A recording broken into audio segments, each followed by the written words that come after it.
கர்மயோகால இந்த கர்மா தான் பண்ணணும் அப்படின்னு சொல்றத தாண்டி இந்த மனநிலையில தான் கர்மா பண்ணணும் அப்படின்னு தான் சொல்லியிருக்கு அப்படிங்கிறாங்க. உலகம் இயங்குறதுக்கு இந்த உலகத்துல இருக்கக்கூடிய எல்லா விதமான உயிரினங்களும் தன்னுடைய பங்கை கொடுக்கணும். மனுஷா நீ கொடுக்கறியா அப்படிங்கிற கேள்விதான் இந்த ஸ்லோகால இருந்து பகவான் ஸ்ரீகிருஷ்ணர் நம்ம கிட்ட கேட்கிற மாதிரி நான் புரிஞ்சுக்கிறேன்.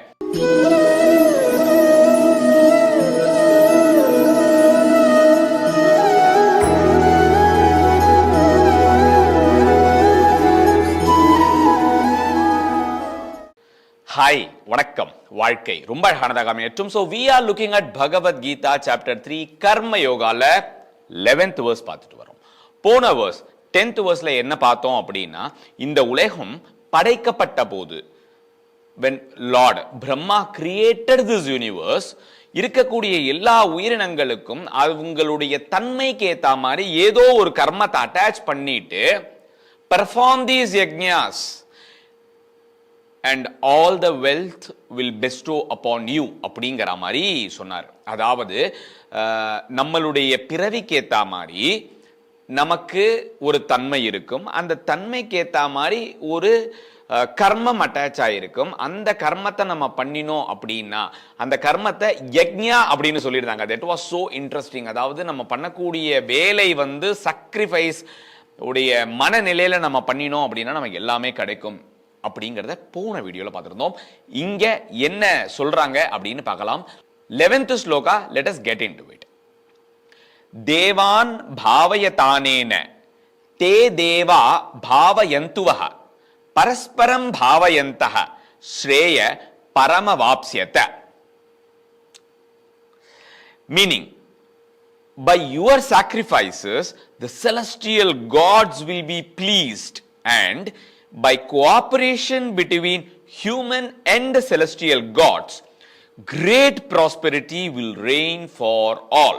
Will reign for all. It's a new word. So, அதாவது அந்த continuation to previous ஸ்லோகா, நான் மனுஷனா பிறந்திருக்கேன் அப்படின்னா என்னுடைய தன்மைக்கு ஏத்த மாதிரி எனக்கு ஒரு சில கர்மா அட்டாச் ஆகி இருக்கு. It is not the karma which we are going and taking it up. அது ஒரு பக்கம் இருக்கட்டும். we will come into it. நம்ம மனுஷனா பிறந்திருக்கோம் அப்படின்னா இந்த உலகம் இயங்கிறதுக்கு அப்படின்னு நம்மளுடைய தன்மைக்கு ஏத்த மாதிரி நமக்கு ஒரு கர்மா இருக்கு. அந்த கர்மாவை நம்ம sacrificing அப்படிங்கக்கூடிய மனநிலையில பண்ணினோம் அப்படின்னா celestial gods will be pleased.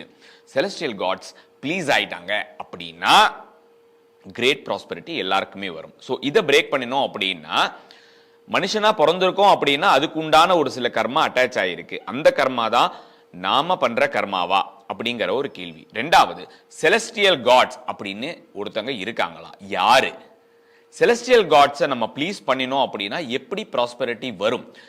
இந்த ஒரு 3 விஷயத்தை பார்க்கிறோம் அப்படிங்கும்போது, இப்போ வந்து நம்ம எல்லாருக்குமே நம்மளுடைய நாம எடுத்துக்கிட்ட கர்மாக்கள் அப்படின்னு இருக்கு. அதாவது இந்த இண்டஸ்ட்ரியில வேலைக்கு போறது, இந்த வேலையை நம்ம பண்றது, இல்ல நம்ம படிக்கிறது, நம்ம கனவுக்கு ஏத்த மாதிரி நம்ம கர்மாவை சூஸ் பண்றோம் அப்படிங்கிறது ஒண்ணு. இன்னொன்னு, நம்ம மனுஷனா பிறந்திருக்கோம் அப்படின்னா நமக்கு ஒரு சில கர்மா அட்டாச் ஆகி இருக்கு. சோ அது வேற கர்மா, இது வேற கர்மாவா?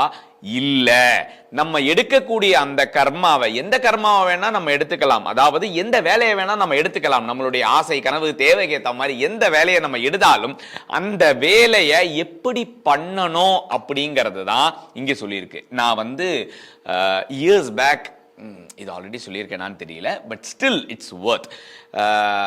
பயங்கரமான ஒரு ஆஃபீஸ் ப்ரெஷர்ல பயங்கர டென்ஷன்ல இருக்கும்போது, என்னடா இது, நம்ம மாசம் சம்பாதிக்கிறோம், கடன் அடைக்கிறோம், செலவு பண்றோம், ஒரு ஃப்ரஸ்ட்ரேட்டடான மனநிலையே நம்மளுடைய ஒர்க் லைஃப் போயிட்டு இருக்கே. பல வருஷம் முன்னாடி, இப்ப இல்ல. சோ இந்த கர்மா தான் பகவத்கீதையில சொன்ன கர்மா. ஆக்சுவலா கர்மயோகாவை முதல்ல படிக்கிறதுக்கு காரணமே நம்ம வேலை செட் ஆகல, ஒர்க் செட் ஆகல, நம்ம எதிர்பார்த்த ரிசல்ட் வரல, செட் ஆகல அப்படின்னா நம்ம எதிர்பார்த்த ரிசல்ட் வரல அப்படிங்கும்போது, ஏன்னா எப்படியும் பகவத்கீதா எழுதும் போது கிருஷ்ணர் வந்து நீ ஐடில வேலை பாரு அப்படின்னு சொல்லியிருக்க மாட்டாரு. ஸோ என்ன சொல்லியிருக்காங்க அப்படின்னு ஒருத்தர்கிட்ட போய் கேட்டேன்.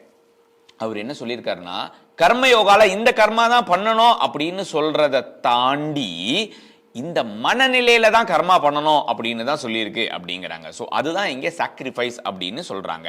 செலஸ்டியல் காட்ஸ், ரெண்டாவது டாபிக். செலஸ்டியல் காட்ஸ் அப்படின்னு இப்போ ஜென்ரலா பார்ப்போமே, ஒரு சாதாரண கடை ரன் பண்றவங்களே வேலைக்கு ஆள வச்சிருக்காங்க. ஒரு பெரிய மல்டிநேஷனல் கம்பெனி பிசினஸ் ரன் பண்றவங்க வந்து country head, zonal head, regional head அப்படின்னு வச்சிருக்காங்க. இல்ல டிபார்ட்மெண்ட்டுக்கு ஏற்ற மாதிரி production head, marketing head, sales head அப்படின்னு வச்சிருக்காங்க. இல்ல பொலிட்டிக்கல் பார்ட்டி அப்படின்னு எடுத்துட்டோம் அப்படின்னா ஒரு சிஎம், ஒரு டெபுட்டி சிஎம் கீழே இவ்வளோ மினிஸ்ட்ரி இருக்கு, அந்த அவ்வளோ மினிஸ்ட்ரிக்கும் அவ்வளோ எம்பி, எம்எல்ஏ அப்படிங்கிற மாதிரி ஒரு ஸ்ட்ரக்சர்டு, ஒரு ஆர்கனைஸ்டு ஸ்ட்ரக்சர் இருக்கு. அப்படி இருக்கும்போது இந்த உலகத்தை கிரியேட் பண்ணின அந்த பரபிரம்மம் இந்த உலகம் இயங்கறதுக்கும் ஒரு சில கர்மாக்கள் இருக்கு இல்லையா, அந்த கர்மாக்கு ஏத்த மாதிரி there are different தேவதாஸ், காட், அவங்களை எல்லாம் டெப்யூட் பண்ணி இதுதான் நீ இந்த கர்மாக்கு பொறுப்பு அப்படிங்கிற மாதிரி பண்ணியிருக்காங்க. They are called celestial gods அப்படின்னு சொல்லலாம். அதாவது நம்ம ஒரு சாமானியனோட மனநிலையிலேருந்து இதை பார்க்கும்போது இப்படி சொல்லலாம், ஏன்னா எல்லாருக்கும் புரியணும் அப்படின்னு. சே ஃபார் எக்ஸாம்பிள், அக்னி தேவதை, வருண தேவதை, வாயு தேவதை அப்படின்னு தேவர்கள் எல்லாம் இருக்காங்க இல்லையா, அந்த தேவர்கள் எல்லாரும் they are responsible for what ever they hold on. So அவங்க எல்லாரும் அந்த சக்தி எல்லாமே இயங்குற விதத்துல இயங்குறதுனால தான் இந்த உலகம் இயங்கிக்கிட்டு இருக்கு. ஸோ செடி கொடிகள், மரம், விலங்குகள், பறவைகள், இது எல்லாமே ஒரு இன்டகிரேட்டட் மாடலா தான் இந்த உலகம் இயங்குது. இதுல ஏதோ ஒரு உயிர் தன்னுடைய வேலையை சரியா செய்யல அப்படின்னா இந்த உலகம் இயங்குறதுல மாறுதல் ஏற்படும். அதனால அப்படி இருக்கும்போது மனுஷனா பிறந்த நமக்கும் இந்த உலகம் இயங்கறதுக்கு we should contribute from our side. So அந்த கான்ட்ரிபியூஷன் தான் நம்மளுடைய கர்மா, நம்ம பண்ணக்கூடிய மனநிலை. ஸோ நம்ம பை யுவர் சாக்ரிஃபைசஸ் நம்மளுடைய வேலையை நம்ம ஒரு யக்ஞாவா பண்ணினோம் அப்படின்னா celestial gods will be pleased. And cooperation between humans and the celestial gods, அதாவது சிம்பிள் கார்பரேட்ல எல்லாம் பார்த்தோம் அப்படின்னா விஷன் அலைன்மெண்ட், கோல் அலைன்மெண்ட் அப்படின்னு ஒன்று பண்ணுவாங்க. அதாவது ஒரு சிஎஃப்ஓ இல்ல சேர்மன், ஒரு சேர்மனுக்கு இந்த கம்பெனி அடுத்த 10 வருஷத்துக்கு இப்படிதான் கொண்டு போகணும் அப்படிங்கக்கூடிய ஒரு கனவு இருக்கும் இல்லையா, அந்த கனவை யார் எக்ஸிக்யூட் பண்ணுவா? போர்ட் ஆஃப் டைரக்டர்ஸ் ஒரு பெரிய போர்ட்ல இருந்துட்டு இதுதான் டெசிஷன் மேக்கிங் அப்படிங்கிற மாதிரி டெசிஷன்ஸ் எடுப்பாங்க.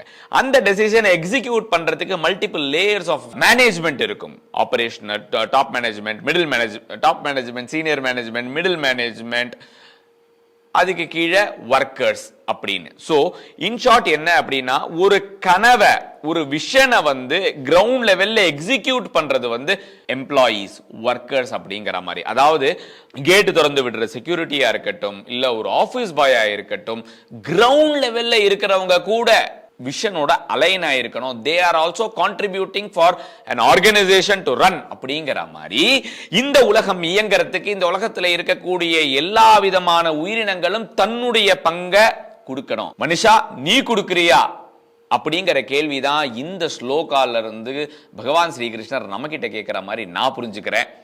ஏன்னா அப்படி நம்மளுடைய contribution, my contribution for the world to operate. நான் ஏன்னா இப்ப சிம்பிள்ங்க, நம்ம எல்லாம் வேலை பண்றோம், அதனால இந்த வியாபார உலகம் இயங்குது. அந்த மாதிரி மனுஷனா பிறந்த நம்ம எல்லாருமே நம்மளுடைய தன்மைக்கு ஏத்த மாதிரி நம்மளுடைய கான்ட்ரிபியூஷன் பண்ணினாதான் இந்த உலகம் அப்படிங்கிறது ஒண்ணு இயங்கும். அதை நம்ம பண்றோமா? Are we in line with the celestial God's?